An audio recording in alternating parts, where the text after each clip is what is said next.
There's a chart I saw recently that I can't get out of my head. A Harvard business professor and economist asked more than 5,000 Americans how they thought wealth was distributed in the United States. This is what they said they thought it was. Dividing the country into 5 rough groups of the top, bottom, and middle 3 20% groups, they asked people how they thought the wealth in this country was divided. Then he asked them what they thought was the ideal distribution. And 92%, that's at least 9 out of 10 of them, said it should be more like this. In other words, more equitable than they think it is. Now that fact is telling, admittedly, the notion that most Americans know that the system is already skewed unfairly. But what's most interesting to me is the reality compared to our perception. The ideal is as far removed from our perception of reality as the actual distribution is from what we think exists in this country. So ignore the ideal for a moment. Here's what we think it is again. And here is the actual distribution. Shockingly skewed. Not only do the bottom 20% and the next 20%, the bottom 40% of Americans barely have any of the wealth. I mean, it's hard to even see them on the chart. But the top 1% has more of the country's wealth than 9 out of 10 Americans believe the entire top 20% should have. Mind-blowing. But let's look at it another way, because I find this chart kind of difficult to wrap my head around. Instead, let's reduce the 311 million Americans to just a representative 100 people. Make it simple. Here they are: teachers, coaches, firefighters, construction workers, engineers, doctors, lawyers, some investment bankers, a CEO, maybe a celebrity or two.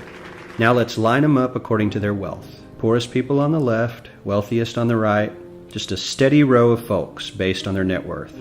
We'll color code them like we did before based on which 20% quintile they fall into. Now let's reduce the total wealth of the United States, which was roughly $54 trillion in 2009, to this symbolic pile of cash. And let's distribute it among our 100 Americans. Well, here's socialism, all the wealth of the country distributed equally. We all know that won't work. We need to encourage people to work and work hard to achieve that good old American dream and keep our country moving forward. So, here's that ideal we asked everyone about. Something like this curve. This isn't too bad. We've got some incentive, as the wealthiest folks are now about 10 to 20 times better off than the poorest Americans. But hey, even the poor folks aren't actually poor, since the poverty line has stayed almost entirely off the chart. We have a super healthy middle class with a smooth transition into wealth. And yes, Republicans and Democrats alike chose this curve. 9 out of 10 people, 92%, said this was a nice, ideal distribution of America's wealth. But let's move on. This is what people think America's wealth distribution actually looks like. Not as equitable, clearly, but for me, even this still looks pretty great. Yes, the poorest 20 to 30% are starting to suffer quite a lot compared to the ideal, and the middle class is certainly struggling more than they were, while the rich and wealthy are making roughly 100 times that of the poorest Americans, and about 10 times that of the still healthy middle class. Sadly, this isn't even close to the reality. Here is the actual distribution of wealth in America. The poorest Americans don't even register. They're down to pocket change, and the middle class is barely distinguishable from the poor. In fact, even the rich between the top 10 and 20 percentile are worse off. Only the top 10% are better off. And how much better off? So much better off that the top 2 to 5% are actually off the chart at this scale. And the top 1%, this guy, well, his stack of money stretches 10 times higher than we can show. Here's his stack of cash, restacked, all by itself. This is the top 1% we've been hearing so much about.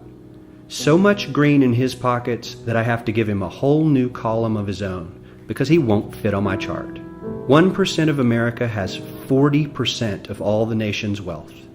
The bottom 80%, 8 out of every 10 people, or 80 out of these 100, only has 7% between them. And this has only gotten worse in the last 20 to 30 years. While the richest 1% take home almost a quarter of the national income today, in 1976 they took home only 9%, meaning their share of income has nearly tripled in the last 30 years. The top 1% own half the country's stocks, bonds, and mutual funds. The bottom 50% of Americans own only 0.5% of these investments, which means they aren't investing. They're just scraping by.